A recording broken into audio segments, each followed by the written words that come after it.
যে আলেম ওলামারা ভাতাখোর, মমতার ভাতাখোর ইমাম সাহেবরা, তারা এখন চুপ কেন? আলেমরা এখন মমতার চটি চাটছে এই রকম বলে ফেসবুকে পোস্ট করছে। আমি তাদের উদ্দেশ্য বলবো, ভাই ৩,০০০ টাকা ইমাম সাহেব যদি ইমাম ভাতা পাওয়ার পরে মমতার চটি চাটে, তাহলে তোমার মেয়ের জন্য তুমি পেয়েছো ২৫,০০০, তোমার স্ত্রীর পাও লক্ষ্মীর ভান্ডার, তোমার বাপের পাও বৃদ্ধ ভাতা, মায়ের পাও বৃদ্ধা ভাতা, তোমার বাপ পায় কিষাণ মানে কি বলে ওটা, কৃষক বন্ধু, তারপরে তোমার ছেলে পায় স্কলারশিপ, তোমার মেয়ে পায়, তোমার মেয়ে ছেলে সাইকেল পায়, তোমার সবুজ সাথী, তারপরে স্বাস্থ্য সাথী। তুমি এতগুলো মমতার প্রকল্প ভোগ করো, তুমি মমতার চটি চাটতে পারো না। আর ইমাম সাহেবরা আমাদের নিজস্ব ওয়াকাবের সম্পত্তি থেকে ৩,০০০ টাকা বেতন পায় বলে এরা মমতার চটি চাটে? আলেমদের ব্যাপারে কথা বলার আগে ভেবে বলবেন। আলেমরা তবু ওয়াকাব সম্পত্তি থেকে ৩,০০০ টাকা পায়, আর তুমি মমতা ব্যানার্জি সরকারের পক্ষ থেকে ২০ থেকে ৩০টা প্রকল্প তুমি ব্যবহার করছো। আমরা যদি জুতো চাটি মমতা ব্যানার্জির ৩,০০০ টাকা ভাতাকে, তুমি মমতা ব্যানার্জির কি চাটো? তুমি কি চাটো? তোমার বাড়িতে ২০টা প্রকল্প আছে, অটোমেটিক কষ্ট হচ্ছে না? আলেম ওলামারা যদি মমতা ব্যানার্জির ওয়াকাবের সম্পত্তির ৩,০০০ টাকা বেতন পেয়ে, তারা যদি মমতা ব্যানার্জির যদি গোলাম হয়, যদি চটি চাটে, তুমি যে ১৭টা প্রকল্প খাচ্ছ, তোমার বাপ বৃদ্ধ ভাতা, মা বৃদ্ধ ভাতা, কৃষক বন্ধু, সবুজ সাথী, কন্যাশ্রী, রূপশ্রী, সাইকেল, তুমি মমতা ব্যানার্জির কি চাটো? ওই যে কারুর ব্যাপারে আঙুল তোলার আগে আঙুল নিজের দিকে তুলবেন। কি বলছি বুঝতে পারছেন তো? নিজের দিকে আঙুল তুলবেন, আলেম ওলামাদের ব্যাপারে মন্তব্য করতে যাবেন না। শুনে রাখুন, একটা কথা বলি, সমাজে আলেমরা যে কষ্টের ভিতর দিয়ে সময় পাস করে, আমি তো বলে দিয়েছি, যারা মাদ্রাসার শিক্ষক আর যারা মসজিদের ইমাম, এদের জন্য জান্নাত অবধারিত, জান্নাত অপেক্ষা করছে। এরা শুধু মরে না তাই জান্নাত ঢুকতে পারছে না। আমি নিজের চোখে দেখার কথা বলছি। ১০,০০০ টাকা বেতন পাওয়া একজন মাদ্রাসার শিক্ষক কলকাতার মসজিদে কালেকশন করতে গেছে রমজান মাসে, মশার কামড় খাচ্ছে। শাইখুল হাদিস, বুখারী পড়ানোর আলেম, বুখারী পড়ানোর আলেম মশার কামড় খাচ্ছে।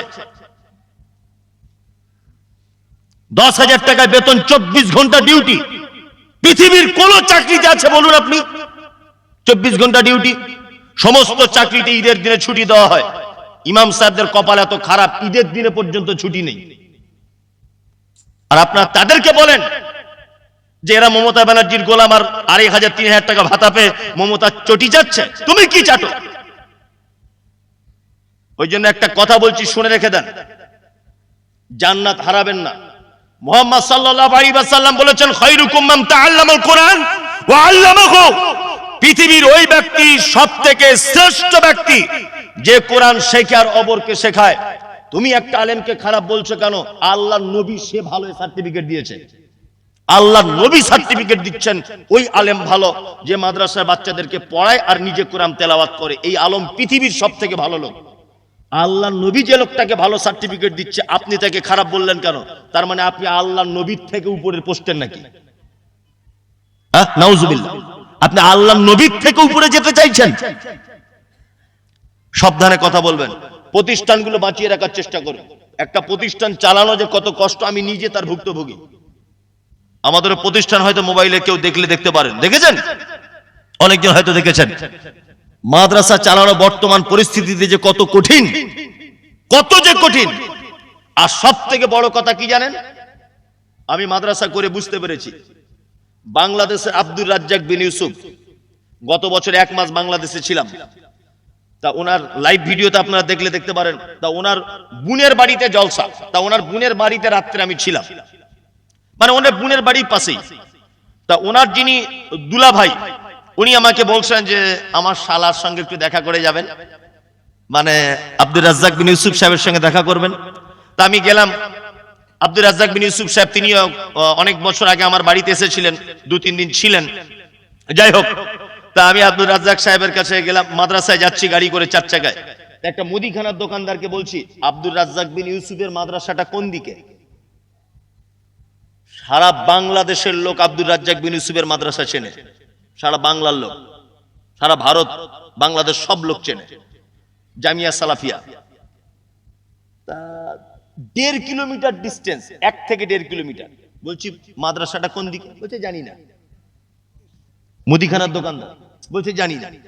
আর একটু আগে গেলাম, আল্লাহর কসম করে বলছে কথা বোঝানোর জন্য, মাদ্রাসা থেকে 500 মিটার আগে আর একজনকে জিজ্ঞাসা করছি জামিয়া সালাফিয়াটা কোথায়, যেখানে প্রায় 3-4 হাজার ছাত্র পড়াশোনা করছে।